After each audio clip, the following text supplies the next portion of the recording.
What's going on, good people? Happy Thursdays. Iceberg here on a cold North Carolina morning. Weather forecast says it's about 29 degrees and says that it feels like 23. So to me, that means it's 23. If that's what we feel, that's what it is out here. Because if that's what I feel, it's the same thing that my plants are feeling. So they feeling 23 degrees.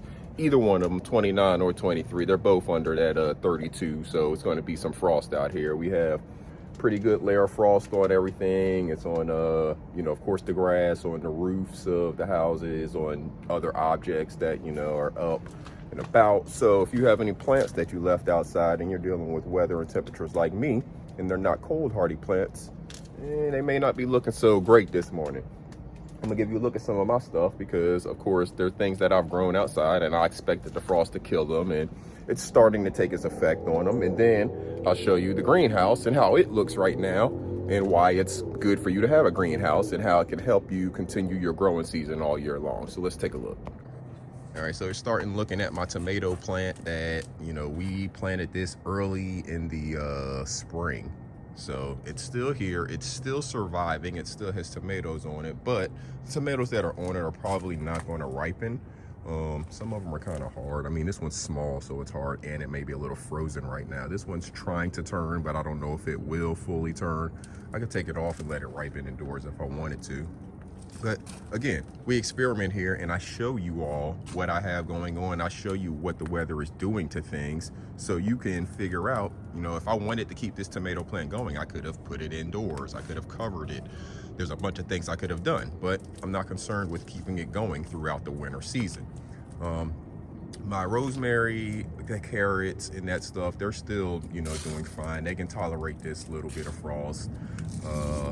The basil, it's starting to look, kind of funky. It's probably going to be dying off here pretty soon. And then our volunteer tomato plant, it is pretty much done. There's no real buds on it. Well, there's a bud over there, but this frost is probably going to kill that stuff off, so no big deal. But then we come over to our greenhouse and you see it's fogged up because it's been closed all night, of course. So the frost didn't get in there. All of the cold air didn't get in there. So it's allowing my sprouts that are in the greenhouse to continue to grow. Now, you can't really see them well, but I can see them from here. And I can see that the stuff is still in there. It's still standing up. This frost would have killed all of these little sprouts. But I'm not gonna open it right now because it is still, like I said, about 23 degrees out here. And I don't want all of that cold air rushing in there. Later on in the day, we plan to get up into about the mid 40s. So I'll come out here, open it up, take a look, see if anything needs any water, anything like that. And we'll close it right back up because we're expecting these freezing temperatures overnight to continue. And during the day, we're only getting up into the mid 40s or so. So it's going to be warm enough to, of course, and it's going to be sunny. So it's going to be warm. They're going to get sun. It's going to be warm enough for them to continue their growing process. But I don't want that cold air getting in there. I don't want it killing all my stuff that I planted. So hopefully you've been taking the action. I've been trying to give you heads up. If you live in a climate where it's going to be getting these freezing temperatures, but you haven't quite gotten them yet, go ahead and get yourself prepared. If you live somewhere like I do, we're here. We're in winter, or late fall going into winter, whatever it is, but we got the winter temperatures. So you got to protect your plants if you want to grow all year long. That's all it is to it. If you want to grow your stuff year round, which we all have the ability to do, whether it's moving things indoors, putting stuff in a greenhouse, building some kind of canopy or shelter over your stuff, whatever it is, we all have the ability to grow at least something year round. And then come spring, we can grow a whole lot more because we won't have to worry about the frost.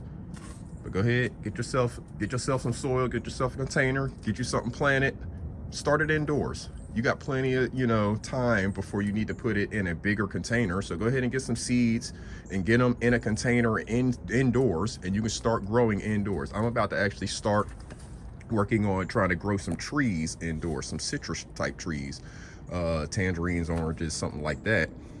You can start them indoors because it's going to be a good 5 years or so before they're even ready to go into the ground. So that's what I'm going to do.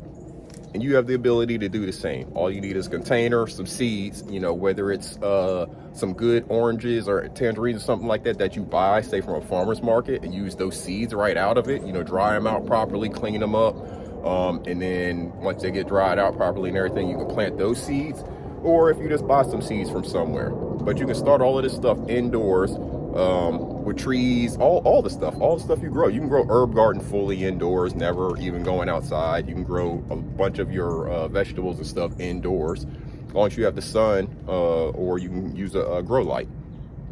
But there's always options to be growing year-round, good people. So take advantage.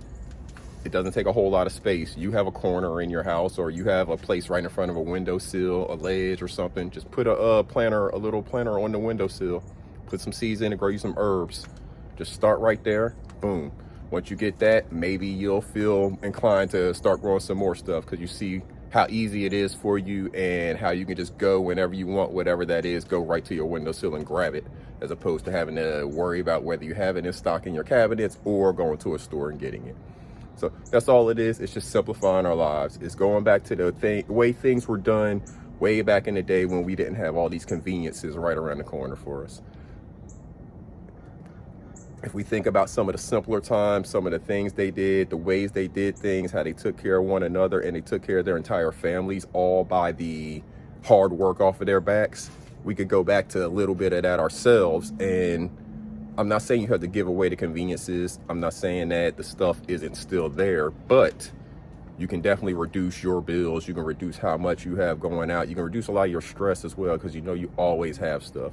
You're never worried about a food shortage. You're never worried about whether the food that you and your family is eating is healthy, organic, how it's been raised, whether there's any chemicals or pesticides and stuff like that used in it that you're going to be hearing about a class action lawsuit years down the road, you know.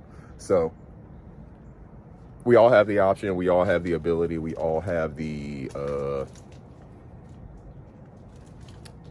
knowledge, really. The knowledge is here. It doesn't take much. Get a container, put some soil in it, put a seed in it. Give it some sun, give it some water. That's really all there is to it. Do a little bit of research on the species of whatever it is that you're planting, so you know how to take care of it, how to fertilize it, how to prune it, how to look for pests and diseases. That's all it is.